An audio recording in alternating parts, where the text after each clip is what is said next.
Okay, good evening, and I'm very happy to be sharing with you all again on the benefits of glutathione. And tonight, the topic is the role of glutathione in cardiovascular diseases. Okay, I hope to cover these topics. What is glutathione? What are the major functions of glutathione? The risk factors for heart disease, and glutathione and heart health and disease, and what happens to our glutathione levels as we age, how to efficiently boost glutathione, and finally, what is ribosine. Okay, a bit of revision. Glutathione is a master antioxidant. This is widely known by all the health experts here. Dr. Oz calls it the superhero of antioxidants. And this is the molecule of glutathione. GSH is the chemical short form for the active or reduced form of glutathione. And glutathione is a tripeptide, meaning it is made of 3 amino acids. These are glutamic acid, cysteine, and glycine. And it is cysteine in the center that contains the thiol or sulfhydryl group. The SH there, the S is the sulfur atom, and H is the hydrogen atom. The cysteine that's in the center that has this thiol group that gives glutathione its versatility, but also why glutathione is fragile. If any one of you handle glutathione in liquid form, then you can actually smell like the sulfur smell. Which is also why cysteine, the amino acid component itself, is fragile because it carries this thiol group. Okay, so glutathione has many functions, but we need to know at least 5 of the major functions. And these are: it is the most important intracellular antioxidant. That's why it's called a master antioxidant. It is a very powerful and versatile anti-inflammatory agent, a very powerful immune booster and modulator, a powerful and versatile detoxifying agent, and a versatile signaling molecule to many cell systems, and it has many other functions. Now let's zoom into heart disease. No, there are many risk factors for heart disease. Okay, let's start with smoking. It's something that you can avoid. And then even for men with excess estrogen, and then you have excess triglycerides. And most people talk about cholesterol, but don't forget triglycerides. High triglycerides also increase your heart risk. Then low testosterone in men, excess fibrinogen will increase the tendency for the blood to clot. Excess homocysteine, which is a byproduct of the body's protein metabolism. Unfortunately, the homocysteine can damage the lining of the blood vessel. Hypertension, very major risk factor. Low vitamin K, right, which is related to blood clotting. Excess cholesterol, we all know. Oxidized bad cholesterol, which is the main factor of all the, when you read your results about your cholesterol, when it comes to heart risk, it is the LDL, or the bad cholesterol, that is the most important factor. And then low blood EPA, DHA, these are the essential omega-3 essential fatty acids. Then elevated C-reactive protein, which is a marker for inflammation. Okay, excess LDL. Earlier on is oxidized LDL. So you have excess LDL. Then when this LDL gets oxidized, then that's when the plaque happens. Excess insulin, low HDL, that's the good cholesterol. The HDL actually clears the cholesterol away from the system and brings back to the liver. High glucose, nitric oxide deficit, insufficient vitamin D. Okay, so vitamin D is not just for the bone; it's also important for the heart, and research also important now for the brain, for the lungs, and for many other organs. Also has anti-cancer properties. So vitamin D is very important. Okay, these are all components of the dagger that can stab your heart. Okay, add to that. So the major factors are by the side there, smoking, free radicals and inflammation, obesity and lack of exercise, and hormonal problems. For example, women rarely get heart attacks before menopause because estrogen is a very powerful protector of the heart. It's also a very powerful antioxidant. But after menopause, then you join the heart attack club. Poor diet and lifestyle, and finally, of course, aging. Right? As the older you grow, then the more of these risk factors will be piling up in you, and the more chance of you getting heart disease. Okay, so the connection with glutathione. Way back in 2004, it was already known that low levels of glutathione or total glutathione is associated with higher risk of cardiovascular disease, especially in those who already have cerebrovascular disease. Meaning, if you already have diseases in the blood vessels supplying your brain, then if you have low glutathione, then the risk for you having cardiovascular disease is much higher than those who don't have cerebrovascular disease. Because actually, what's happening in the blood vessels is the same, either in your heart or in the vessels in the brain, in fact, for the rest of the body too. Glutathione and redox homeostasis. Redox is the reduction oxidation balance in the body. So this study, 2019, concluded that more people die from cardiovascular disease, and these are especially occlusion of the coronary arteries, hypertensive heart diseases, and also stroke. Stroke is cerebrovascular disease, okay? Than from any other causes, okay? So cardiovascular and cerebrovascular. Cardiovascular complications are thought to arise from enhanced levels of free radicals. That means excess free radicals causing impaired redox homeostasis, leading to oxidative stress. Okay, minum sekejap.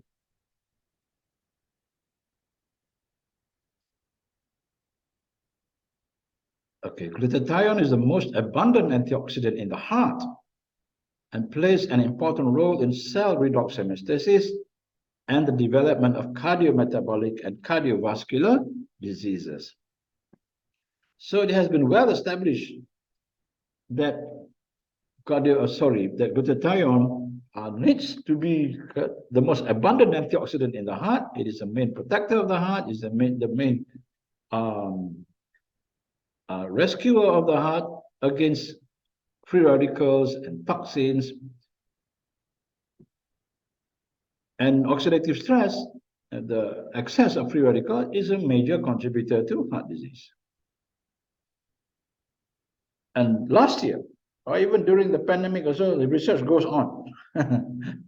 Last year, this study concluded many of the cardiovascular pathologies during their development generate a state of oxidative stress that leads to a deterioration in the patient's conditions associated with the generation of reactive oxygen species and reactive nitrogen species. That these are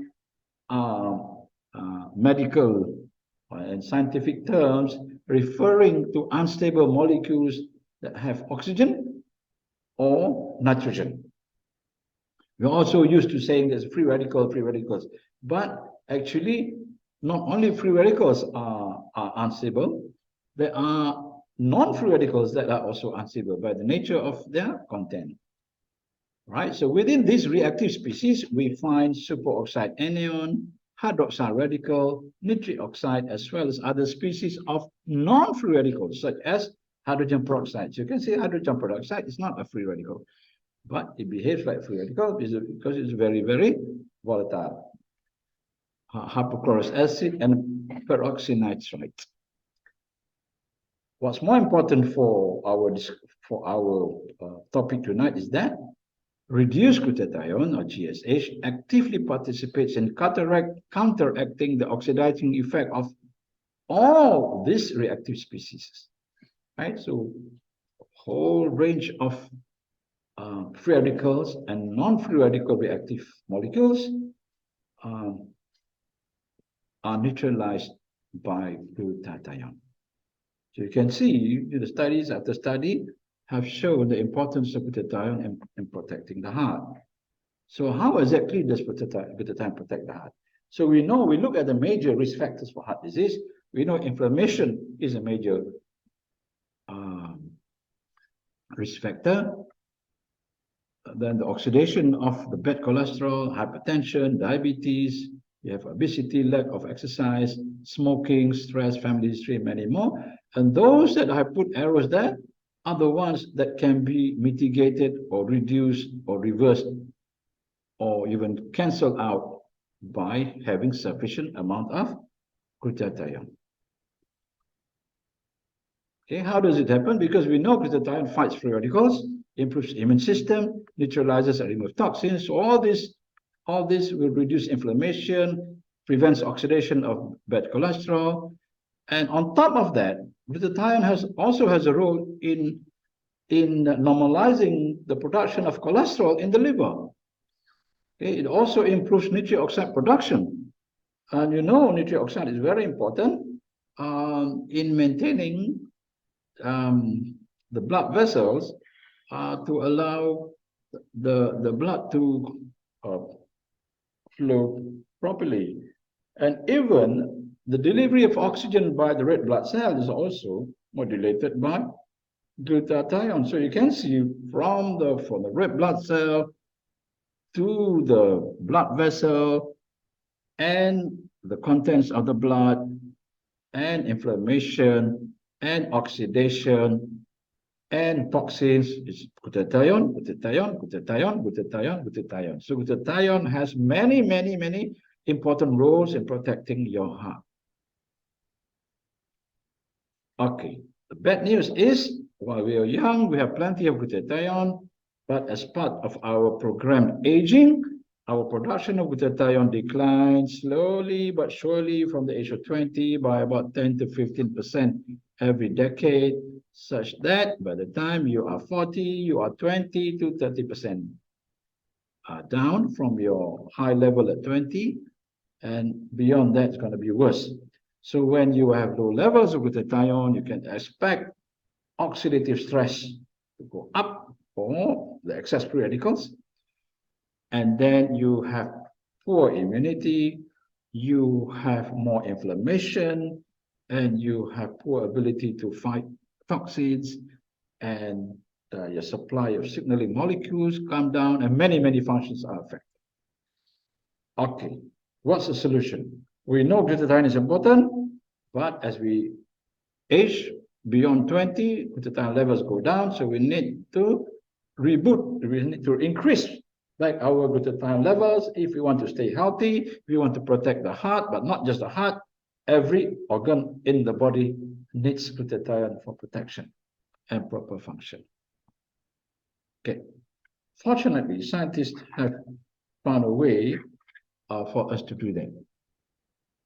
But first, we need to know that while glutathione is present in the foods that we eat, right? The plants and the animals also have glutathione to protect themselves, but studies have shown that you cannot raise your glutathione levels from your diet because glutathione is fragile. When you eat, it just gets digested.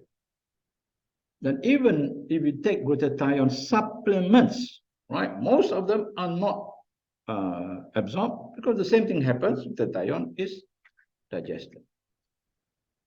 So the best way to boost glutathione is to supplement with glutathione precursors. Remember, glutathione is made of 3 amino acids, so we need to provide the amino acids. Fortunately, glutamic acid is one of the most abundant amino acids in our diet, so it is not necessary to worry about it.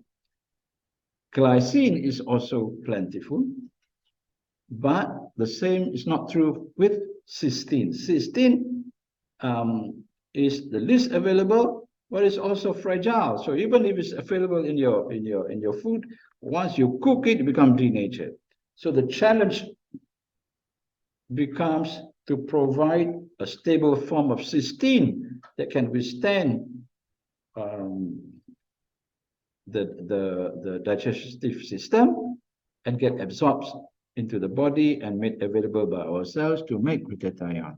Okay, so the precursors on the market are mostly stable forms of cysteine, and the best source currently available is ribosine. Okay, so what is ribosine? Ribosine is a patented nutrient. It is actually D-ribose and L-cysteine, so made up of this sugar, simple sugar called D-ribose, and the natural amino acid called L-cysteine. So D-ribose is natural, L-cysteine is natural, so it is a natural, it's from natural sources.